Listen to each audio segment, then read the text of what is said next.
Okay. Very smart Prophet Muhammad. He knew what's good for the future about the body. kulanti wacan oo wanaagsan daawadayaal ku soo dhowaada shabakada codka Tolmoon in aad cunto isku dheelitiran samaysana jimicsi joogto ah waxay yareysaa khatarta caafimaad ee jirka ku iman karta sidoo kale cunnada dheeliga tiran waxay kordhisaa dareenka farxadeed ee qofka joogteynta labadooda oo ah cunida cunnada dheeliga tiran iyo jimicsiga jirka uu qofku si joogto ah u sameeyo waxa uu ka heli karaa jir caafimaad qaba sidoo kale waxay yareeyaan halista keeni karta qofka inuu ku dhaco sankarowga nooca labaad iyo hoos u dhigga heerka kicitaanka dhiigkarka sidoo kale waxay yareeyaan cudurrada ku dhaca wadnaha waxayna ka dhigaan lafaha kuwa xoogan iyagoo dhanka kale yareeya inuu qofka ku dhaco noocyada kansarka ee kala duwan cuntada dheeliga tiran waxaa ka mid ah qaybaha kala duwan ee fruitiska midhaha sida tufaaxa qaraha cambaha muuska iyo waxa la midka ah khudaarta sida karoodka bocorka kaabajka yaanyada iyo waxa la midka ah iyo cuntada baal kale sida qabandiga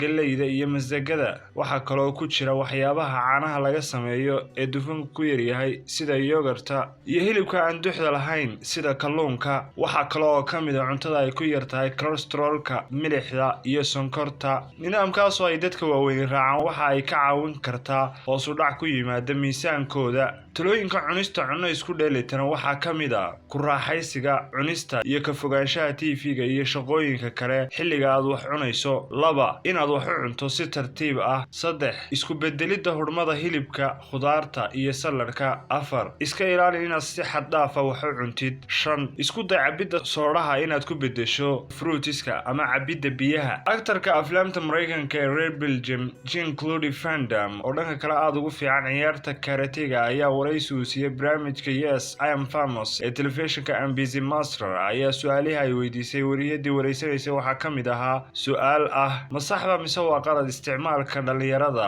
ee stimulantiga oo ah kiniinada ay ku jiraan waxyaabaha kordhiya hawlqabadka qofka waxaana uu ku jawaabay aad iyo aad ayay u xun sababtoo ah waxa ay keeni karaan kaliyaha oo hawlgab noqda waxa kaloo ay dhibaateeyaan beerka taa beddelkeeda waxa uu sheegay in faytamiinisku yihiin kuwa aad u wanaagsan isagoo oo shardi uga dhigay isticmaalkooda inuu qofku yaqaano nooca dhiiggiisu yahay haddii aad cunto wanaagsan oo aad seexato hurdo fiican waa ay kugu filan tahay waxa kaloo ay weydiisay su'aal toos oo u dhacaysa sidan adigu ma waxaad raacdaa nidaam cunneed isku dheelitiran oo joogto ah waxa uuna yidhi haa waxa laga yaabaa in aan toddobaadkii hal mar cuno cunnooyinka hilib kale balse waxaan badsadaa cunidda khudaarta iyo midhaha intaa kadib waxa uu tilmaamay in cunnooyinkii muslimiinta bariga dhexe ee dhaqanka ahayd inay ahayd mid aad u wanaagsan sida cunnooyinka ay ka mid ahaayeen rootiga lowska iyo tufaaxa wuxuu yidhi isagoo la hadlaya dhalinyarada sameeya baadhitaan ku saabsan nidaam cunneedkii isku dheeliga tirnaa ee joogtada ahaa ee muslimiintii hore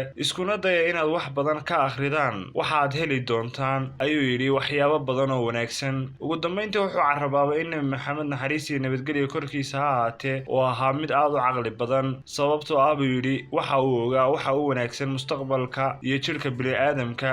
haddaba daawada maadaama ay muslimiintii hore lahaayeen nidaam cunteed isku dheelitiran adigu ma leedahay nidaam cunteed dheelitiran oo joogto ah أسني داود وديارنتي عبد العزيز أحمد حاشي يتبنتي عبد الرحمن نوح حاج محمد